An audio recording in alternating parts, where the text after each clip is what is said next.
Good morning, everyone, wherever you are in the world. I am here in the hotbed that is known as Manhattan, and I'm really excited to talk to you about e-commerce because, man, is it more relevant than ever before. I thought for the purpose of today, it would be best if I chat with you while I have a presentation going. So bear with me.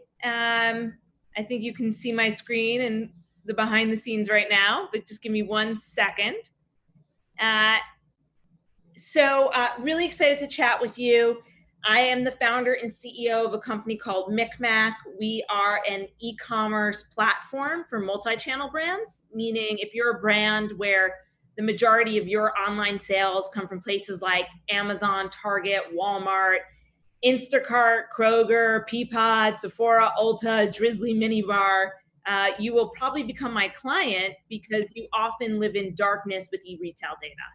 So we give brands like Unilever and L'Oreal and Kellogg's and Nestle and Bacardi more insights into their e-commerce customer journey than they've ever had before. But I'm actually going to spend very little time talking about MikMak and talking a lot about e-commerce. What's scary to think about is that I've been doing e-commerce since the year 2000. In the year 2000, I was 13 years old and I became an eBay power user. And I've been in this game ever since, and it has evolved. But before I built MikMak, I ran global digital and social media at Gap. I was there from 2011 to 2014. It was 3 positive years of the company's growth. The net profits of the company at the time increased by 70%. Digital went from 5% of their overall spend to 25%. And we knocked a decade off the customer. That was a really big KPI, was trying to make the brand relevant with the younger customer. But there was something that really annoyed me about my job, and it had nothing to do with Gap or corporate America and everything to do with the internet.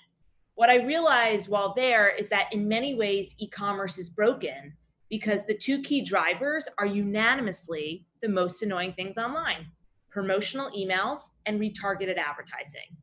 You essentially train people to never shop at full price, and it's brand erosive. So I had this burning question, which was, how do you drive sales online, not annoy people, and even make Gap cool again? And my boss, who at the time was the global CMO, said, Rachel, if you figure that out, that's $1 billion idea.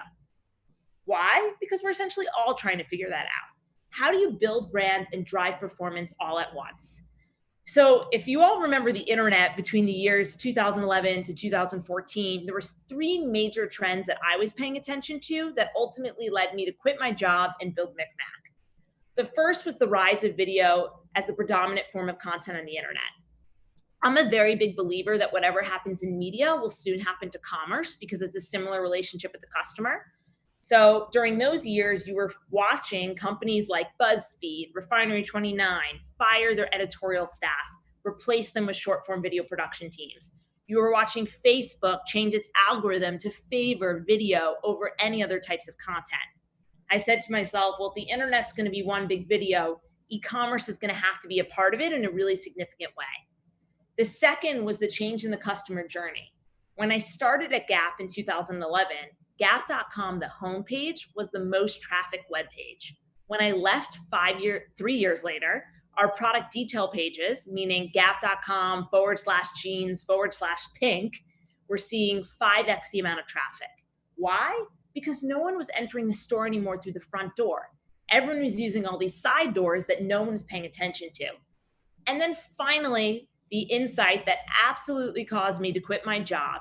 If you think about Gap, it's one of America's oldest direct-to-consumer brands. Well, when I started, 10% of our overall US search results was occurring within Amazon. When I left 3 years later, it was close to 50%. Gap today is still not available for sale on Amazon as an authorized seller. It was early signs to me that the major e-retailers were about to become the new walled gardens. And so that's when I decided to quit my job and build MikMak, which essentially allows really big consumer product companies to control their digital storefront across all these disparate retailers, and then in real time, understand their performance across channels, by audience, creative, SKU, geography, and ultimately retailers. But as I mentioned, I'm going to spend pretty much no more time talking about MikMak and spending the rest of the time on, honestly, the playbook that I've been running for the last 15 years of my career to drive customer acquisition and conversion. So what you see here on the right is a bunch of logos. And if you look real closely, you'll see my company's MikMak's logo. And this is from the IAB. Every single year for the past 4 years, they've listed the top 250 companies that are shaping the direct brand economy. And these businesses represent so many different categories, from grocery to lingerie to consumer electronic to dog food. But what ties us all together is a deep understanding of how to go to market in a world that's completely dominated by mobile and social. And the first thing that all these companies seem to understand is that the name of the game is first-party data. So what I have here on the right is a chart of the most valuable companies in the world by market cap. Once again, they expand very diverse industries, from hardware to telecom to content. But every single company here owns the most amount of first-party data on the internet. What is first-party data? First-party data is just a buzzword for first name, last name, email address, household address, birth date, anything that allows you to tie an action to an actual person. Why is this important? Because the moment you give up your first-party data, you give up your brand. Now, one of the most devastating stories for me in business over the last decade was the closure of Toys R Us. I grew up in New Jersey. Toys R Us's headquarters is in New Jersey. So a lot of my friends' parents, they worked at Toys R Us. I grew up going to the one on Route 17. And 2 years ago, when they shuttered their doors, honestly, we all could have predicted this in the year 2000. If you look really closely at my screen, I have a screenshot of an article that ran in Wired magazine in the year 2000. And the article talks about when Toys R Us partnered up with Amazon. The moment they did that, they allowed Amazon to learn the ins and outs of their business, and fast forward 8 years later, Amazon took them under. So owning your first-party data allows you to own your brand. The other thing is how you go to market in this world. This world is completely dominated by the mobile phone. A story that I love to share is when I started working at Gap, it was the time when Gap was planning their holiday campaign for 2011. And I was in a conference room in Midtown with a big agency who was showing Gap what they wanted to do for us for the holiday campaign. And when they were showing us all the creative, they were showing it through print, through TV, through billboards. And then finally, the last part of the presentation was mobile. And they literally took a billboard ad and they put it in a mobile phone. And I turned to my boss, who was the global CMO, and I said, "This is not going to work." And he goes, "Why?" I go, "Because literally they made mobile the last slide. Mobile has to be the heartbeat of what we do." And what's happening in this mobile phone? Well, it's quite obvious. Every single day, the mobile phone has become our primary entertainment device. And today, it's really just one big vertical video. So when I decided to quit my job and build MikMak, and I was going around town telling every brand that the next major storefront for them was social, they pretty much laughed at me. They go, "Rachel, social is like 1% of our overall e-commerce revenue." Fast forward to today, commerce is the fastest growing part of the P&L of every single social platform. Why? Because it's not about shopping. It's about checkout. Every single social platform right now is having a war to own first-party data. And why are they doing this? Because social's biggest competitor is not another social platform.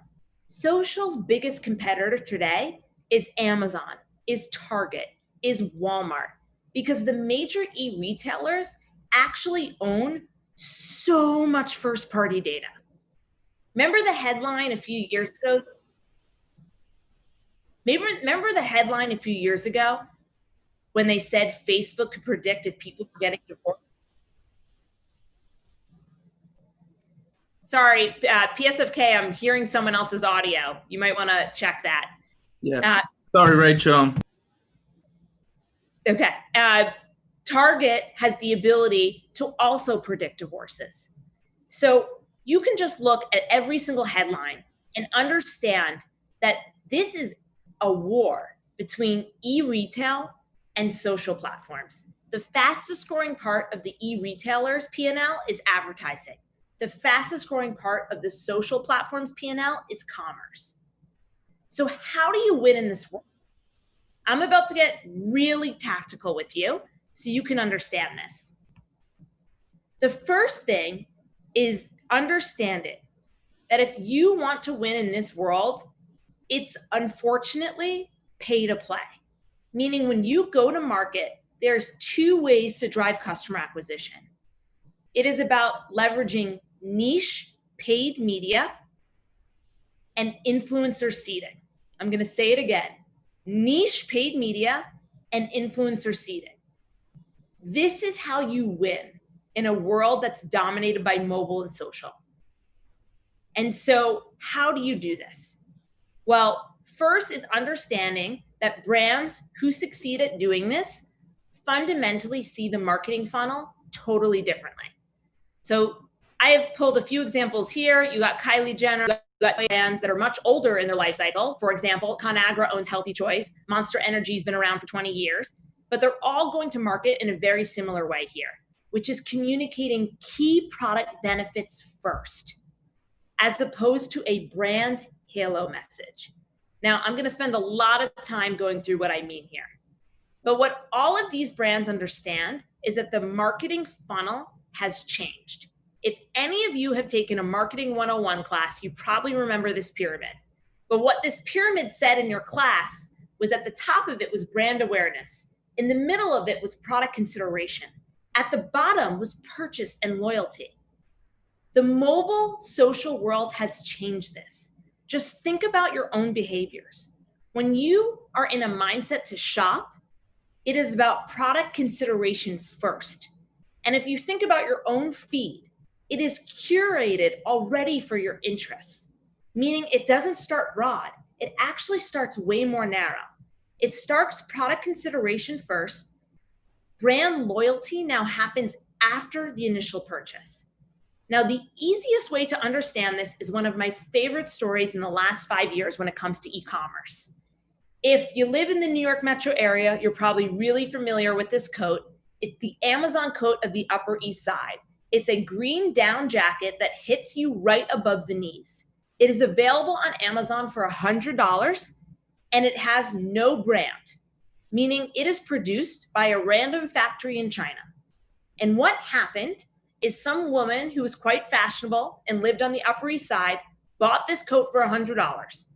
Other women started stopping her on the street in her office, and they said, "Where'd you buy this coat?"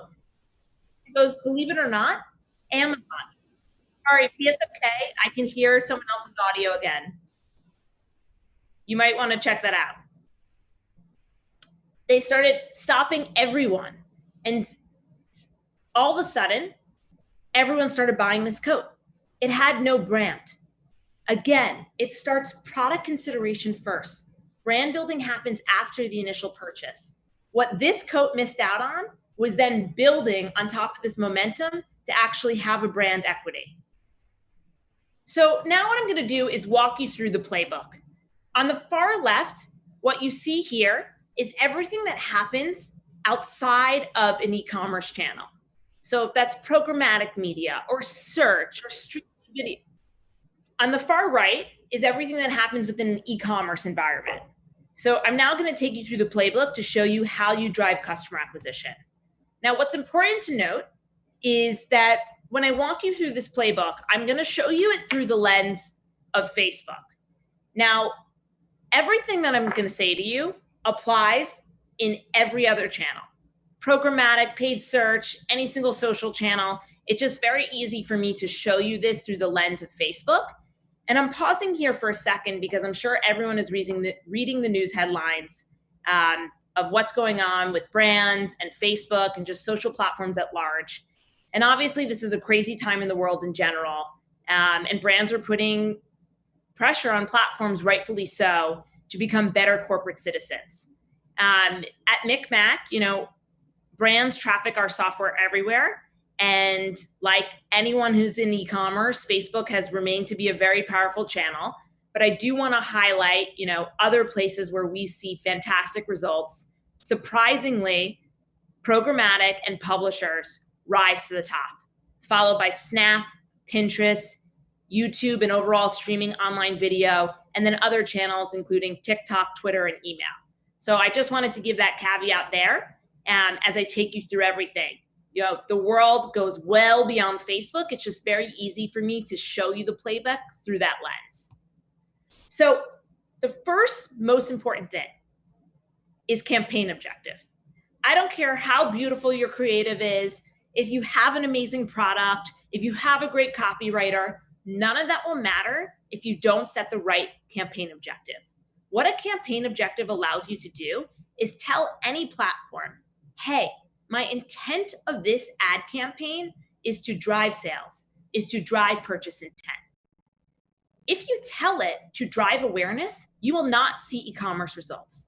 I can't tell you how many brands where the majority of their media spend goes towards upper funnel awareness-based media, and then they point fingers at their agency and tell them that they're not driving e-commerce results.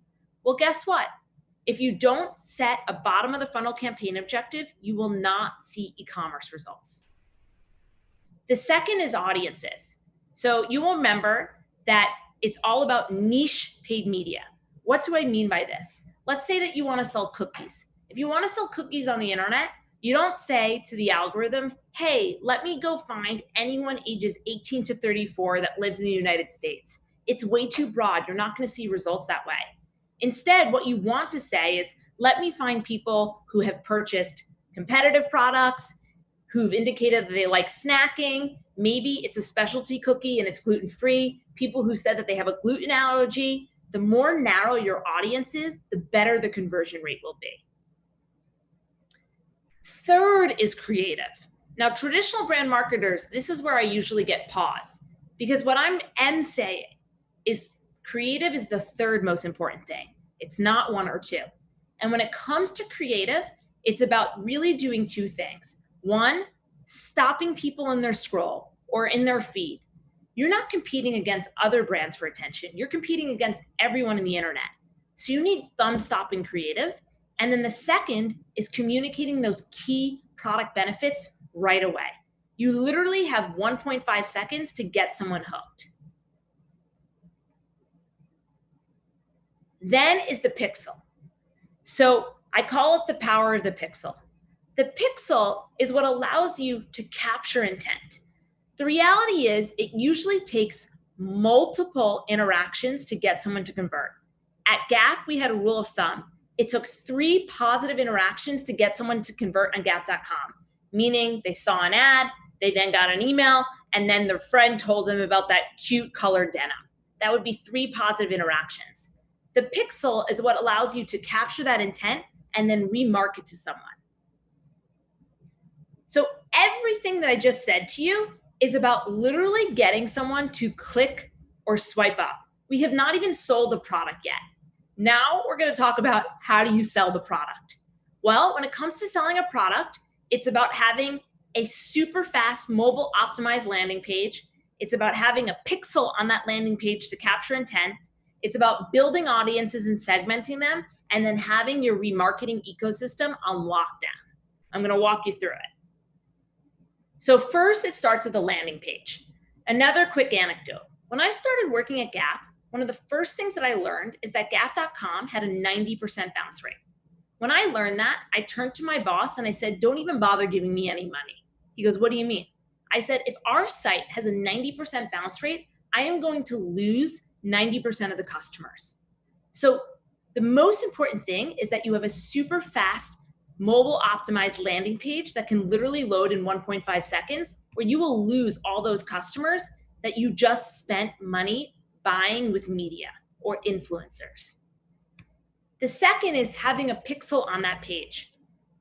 This is a customer that's literally indicated to you that they are extremely interested in buying your product. they might be dwelling on your product detail page for a minute, but then they get distracted or something happens in their life or they're on the line at Starbucks and they can't buy in that moment. You want to be able to take that customer, put them into your audience pool so you can remarket them at a later date. You need the pixels sitting on your product detail page. And then building audiences. It is all about building audiences and segmenting them so you can move them down towards the path to purchase. You can have infinite audience segments living within any ad manager or any customer data platform.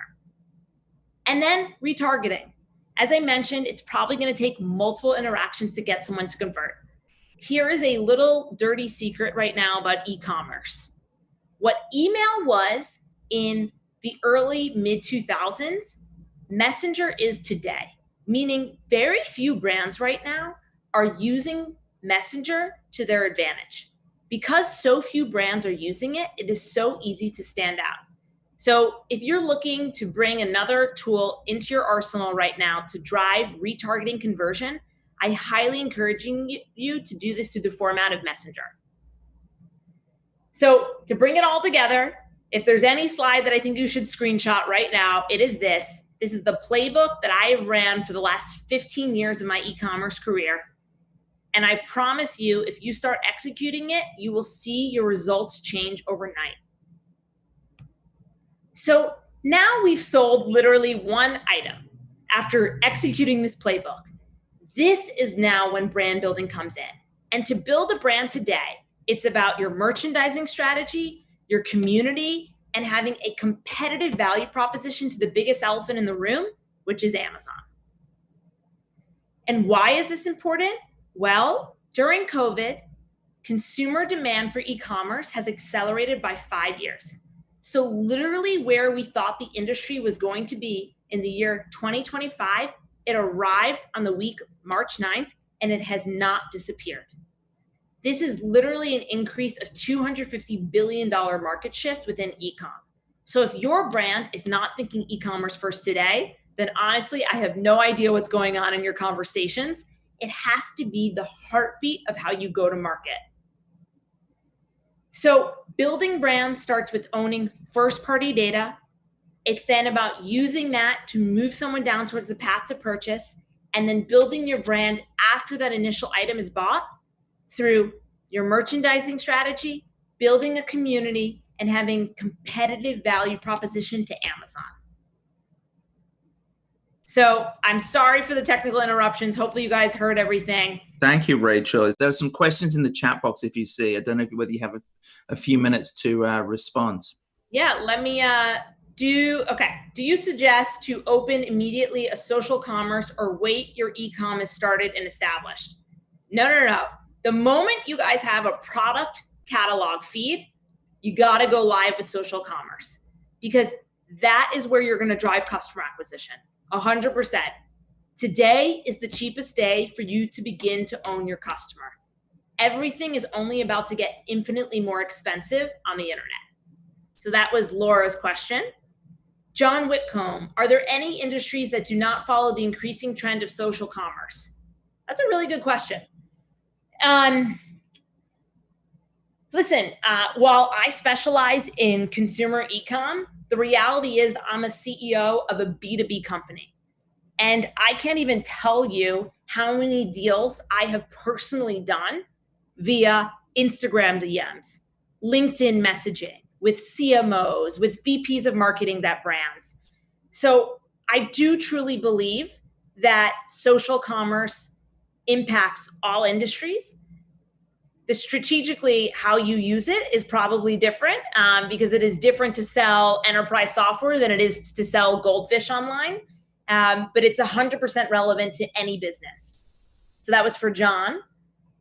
Trez Tequila, how do you exploit social commerce and use the reach of platforms like Amazon while retaining first-party data? Trez Tequila, that is literally what my business does. So please shoot me an email at MikMak and I will tell you way more dirty secrets on how to do that. Rachel@mikmak.tv. This is from another person, Subra. What kind of click-through rates, conversion rates do you see best in class in CPG? Ooh, I love that question. So benchmarks when it comes to CPG. Has everything to do with the first thing that I talked about in my playbook, which is campaign objective. Your benchmarks are going to be drastically different if the majority of your media is awareness, upper funnel media versus bottom of the funnel media, like an add to cart or checkout event. But if you're running awareness-based media, I would say that if you see anything between 2 to 6% conversion rate, you're doing really good. If you're doing bottom of the funnel, if you see anything between 20 to 50% conversion rate, you're also doing really good. Another question from John. What do you do if your company does not sell primarily through their website? John, that's what I specialize in. I help brands with their marketplace and wholesale strategies. So if you have consumer products that are selling through environments like Amazon, Target, Walmart, please get in touch. Deep Ashar, what's the best way to gather first-party data? Well, it depends on the type of business that you have. But if you're in a consumer-based e-com company, there's really two ways to do it. One is to launch a direct-to-consumer site, and you can do that using tools like Shopify, and you'll start collecting first-party data that way. Or if you're selling in marketplace or wholesale environments, it's working with someone like MikMak or other companies. I'm not going to just toot my own horn, to help you collect first-party data within e-retail environments. If you work within a B2B business, then maybe you want to release like content marketing essentially behind a paywall, meaning you have to enter your email address to download the white paper. You could do a giveaway with a survey to collect first-party data. There's so many ways to do this. Well, I think those were some of the questions, and hopefully this gave everyone food for thought on how to go to market in an e-com world. Thank you, everyone.